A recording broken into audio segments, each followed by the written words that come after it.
So last year in April, just at the time I was almost gave up on this YouTube journey, I recorded a video called How I Use AI as My Personal Assistant. It has like 27,000 views in a year or so. I finally watched it again. I was like, oh my god, everything has changed. The way that I use AI as my personal assistant changed so much. Back then, ChatGPT was kind of my employee number one. It had to do everything. But today, I have a small AI team. I just want to give a refresh take of how many different AI models, AI chatbot I'm using, and how I give each chatbot a very dedicated job to do it. I think I would be very clear of what kind of job I hire AI to do for me, what kind of job I still want to keep, and what kind of decision that I get to make. Who do I use nowadays in my AI team? First, I have ChatGPT, which is the employee number one. It's kind of like the first person who help you with everything, and it has the most context. I use it for continuity because it understands me as a person, what kind of stuff that I focus on, my podcast and my day-to-day routine. Sometimes it gives me advice and to say that you need to sleep early. It also helped understand how my work and life connect. I also got used to the user phase and everything, so it's kind of difficult for me to move to another chatbot. I've tried to start using Claude. I'm still using Claude, but it's just because the context is not there, so the user experience is not as good. I am on the Pro plan. A year ago, I joined the $200 ChatGPT Pro plan, and that has given me maximum amount of usage. And recently, I realized that there actually has a $100 plan, and that gives me more than enough that I need every month, so I just downgraded it to $100. You don't need this plan to start. Please don't, because if you're not using it every single day, a free plan or a plus plan is more than enough if you're only using it like a couple of times a week. So there's no need to use it so often. One thing about ChatGPT is if I'm running my life as a company, ChatGPT understands the culture of the company through and through. It understands where I usually see difficulties, where I usually hesitant about doing something or not brave enough to do something. It will give me very good encouragements and stuff like that. It can call back some of the older history and stories just to give me evidence to say, hey, by the way, did you remember that time? You were not trying to do that, but now you're much, much better.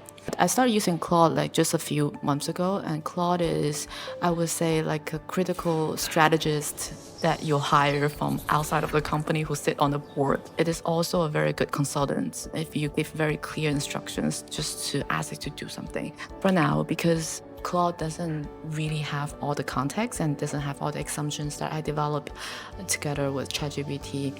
It doesn't have that much assumptions about me. So it actually makes it very, very good about giving a second opinion. And Claude is by default not very agreeable, usually.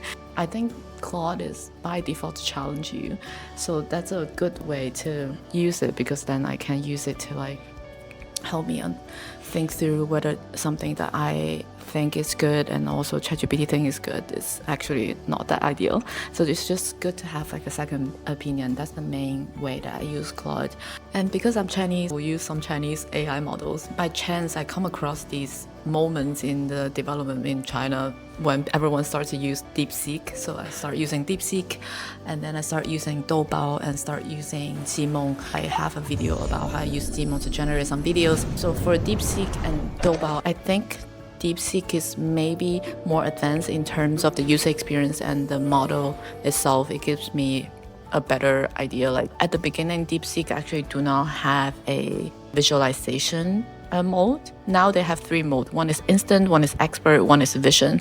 But at the beginning, it doesn't have the vision, so it couldn't read like screenshots and stuff, which gives me a headache because I'm very used to screenshot something and copy paste into a chat just to say, hey, these are all the context, help me understand everything. I started using DeepSeek in the beginning of 2025, but I started using Doubao at the beginning of this year. Doubao is a model by the parent company of TikTok. I personally think like on bias, very good at understanding the visualization and maybe plan a video, maybe you want to plan something in the Chinese context. It's really, really good. Right now, I use both of them whenever I need to have something that I want to think it through in Chinese or some Chinese context. Let's say some of my friends, they say that, oh, I'm going to visit China and stuff like that. Then I would almost always go to DeepSeek and ask for it. There's one thing though, I start using Doubao more often when I'm feeling upset and down. This is not asking you to using AI chatbot to replace your therapist. You can use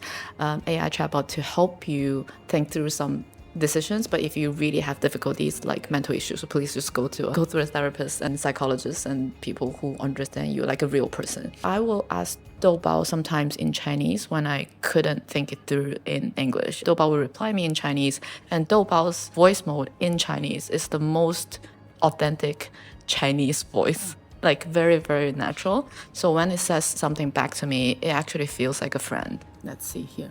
好好睡一觉，把今天的疲惫、委屈和乱七八糟的念头都留在今天。牙龈肿也别惦记，睡够了说不定能消大半。明天不用赶节奏，慢慢来就好。晚安。The emotional value Doubao can create and help is really something else, because when it says something in Chinese, it immediately connects me back to the core of how I understand something that I wouldn't be able to associate or connect with when using English. Sometimes I don't need another solution. I don't need another person to say, hey, here's 5 bullet points you need to go back to, or here's the 2 reasons why you shouldn't do that. I just need someone feels like a friend who understand me, complain a little bit, help me go through the situation a little bit, and say, you can do this a little bit in my own language, in my mother tongue. This is the latest ChatGPT app. It comes together with the chat and work. And then for work, it's already automatically say, oh, you can choose a project, and then I have so many different projects here. You have the plugins, you can do sites, you can connect different plugins. This is similar to in the past how we use different skills. You can browse all the plugins as well here. And then the skills, I have the skills as well. And you still have the chat here, and then you have the co-work. You can show your pet plan, work in a project and stuff like that. What I actually am doing it more often is I have a scheduled email scan twice a day. So it scans my email and then just help me to think through what kind of emails I need to go back to and help me draft the first draft. Of course, don't send it out before reading it because it can maybe send out the stuff that you don't want it to be sent out. So please, it's just for your reminder, so you don't need to go into your inbox that often or just feeling anxious that you're missing one email. So Codex has the different interface. I want to show you how I use ChatGPT to edit the videos. I actually asked the chat mode to help me. So I have serious FOMO as folks that start using Codex to edit videos. And then it says, you're already talking to me inside Codex. I was like, that's a surprise. It reads my original file and then it gives me the order, like how it wanted to plan it. So like after an hour or something like that, here, it gives me a ready to go video. 先让自己过开心，然后呢，大家其实都会为你开心的。There's a transition. 在指一个人在经历了长。There's these kind of caption call out. There's some emojis and stuff like that. I'm just like blown away by this morning. I wanted to do another one, and it's like, oh, we are gonna treat this as a new baseline and then not starting from scratch. So it just shows that if you hire someone, you need to train them, right? You need to train them, you need to help them understand your taste, help them understand what's good, what's not good. And these are all the things that couldn't be replaced by AI. Like understand how to use AI is just one thing, but understand how to better use AI to help you is another thing. Something that I also do is I use it to create image a lot. So you can create image.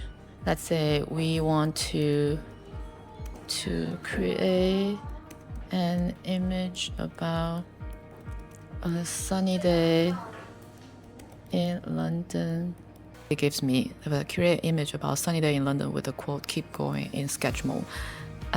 But this is not exactly what I want, right? I don't want black and white. Can you use this as a reference? So usually it would be good to give it a reference.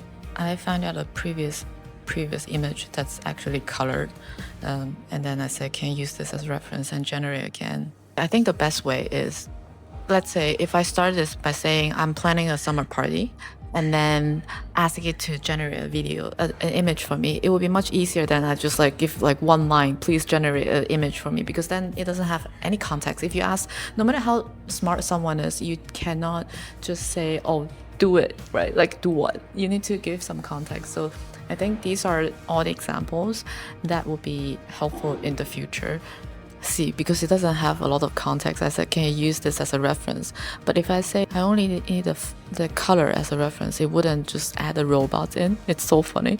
But this is already better than the previous one. It's like summer party, gives me a time, 2025, good music, great food, cold drinks, good people, RSVP and stuff like that. And then we can definitely just go back and reiterate again and again. I didn't go through all the examples of how I use AI. I think one video cannot do its justice. I just want to give a refresh take of how many different AI models, AI chatbot I'm using, and how I give each chatbot a very dedicated job to do it. It might sound difficult and forever behind. I think that's the feeling of for everyone. You don't have to start using 4 models, and please don't. And you also don't need to pay for the models if you're not reaching the cap, because most of the functions is available to everyday free users anyways. It's just that there's a cap of context, there's a cap of usage.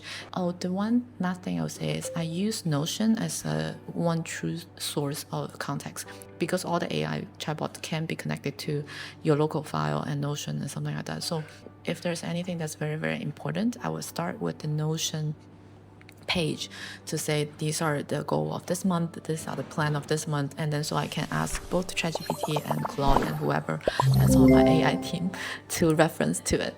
That's the quick video about how I use AI these days. I still call ChatGPT as my personal assistant, but it's also a very narrow definition nowadays. It is actually my employee number 1 and my chief of staff, help me to manage my life, my work. And the other day I was saying to my life companion chat, I was like, I really want to talk to a friend, but all of them are not available, so only the chatbots.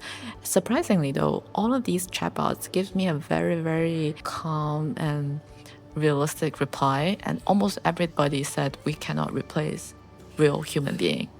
Well, which is reassuring, right? Because at that point, it can totally just go to say, oh, please just talk to me nonstop. I'm very happy that I can see the reply to tell me go ahead to talk to my real friends rather than stay in the chat forever. And I want to reiterate, none of the videos in this channel is trying to tell you that you should get rid of your real therapist. And these are just chatbots. I use it so that I can think through some stuff, and I use it long enough to know that these are not real. But if you're trying to use it to replace your therapist, please don't do that. It's always better with a real human being, like all of these chatbots are saying. And finally, do not delegate your thinking and outsource your thinking to chatbot. I think I would be very clear of what kind of job I hire AI to do for me, what kind of job I still want to keep, and what kind of decision that I get to make. And the last part is the one that I would never delegate as a human being. And again, the human interactions is not something that you can replace by AI. Use it responsibly, use it to help you. I'll see you in the next video.